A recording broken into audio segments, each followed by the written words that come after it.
cunugaas ma sababo qashin haray waxay sabab u ahaa ma garanayo laakiin caadadii baa iga wareertay 6 bilood 4 bilood marka ugu yartahay 3 bilood maqnaata 3 sano markaan saa isbitaal gaarso waan ka quustay kolba isbitaal baan aaday General Hospital Simaaho Madiina isbitaalaha dhan waan aaday marka waxa la yiraahdaa daawada ay soqoraan daawadii markaan qaato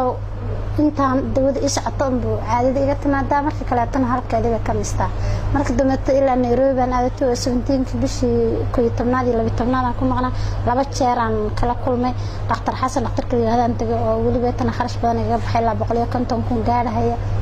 asagana kuwii hore waxa meena ka bedeleen dawooyinkiis marka isticmaalayo bay caadada iga imanaysa marka iga daawada iga dhamaatay caadadii haddana halkeedii bay ka miisay anaba iska raaj dhigay oo stress ka bixila oo hatta markii dambe to odaygii dhahay ba adiga xanuunka iyo wadaba odayga xataa isku khilaafnay waad garan kartaa gabar yar oo hadda maxay ahayd 30 jir tiradeeda ay wali bogsanay oo caadadeedii weeyday wixii ay dumarku ilmo ku rajeeyaan ama ay hooyo inay ku noqdaan rabaan waa caadadaadina hadaad weeydo adigana ilmo inaad rajeyso ma dhici karto inka sidaas darteed anaga iska joogo oo markaas waxyaabo kale quraan isa saarayo wax kale oo haween ay soo sheegaan oo timir iyo waxyaabo la isku qaqasan iyo waxa iska isticmaala yaan 18 bishii 12aad anoo Nairobi jooga wiil isna qaanay khayr Allah siiyo aad baan ugu mahad celiyaa markasta xasan waaye la yiraahdo ayaa isa tilmaamay qoladan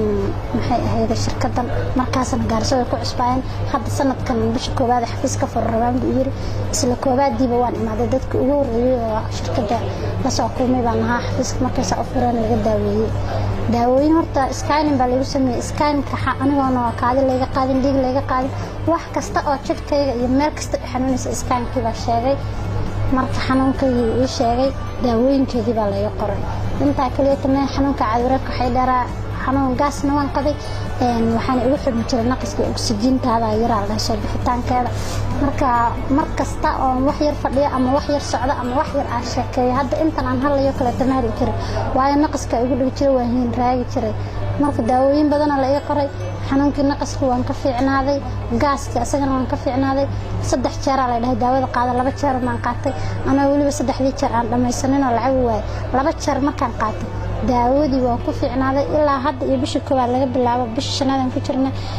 waxa weeyaan biryartay sidii aan markaan gabadha ugu imaan jiray ugu yimaada alxamdulillah waxaan xanuunkan u imaaday wuxuu ahaa xagga raganimada xanuunka iigu badan xagga raganimadu ahaa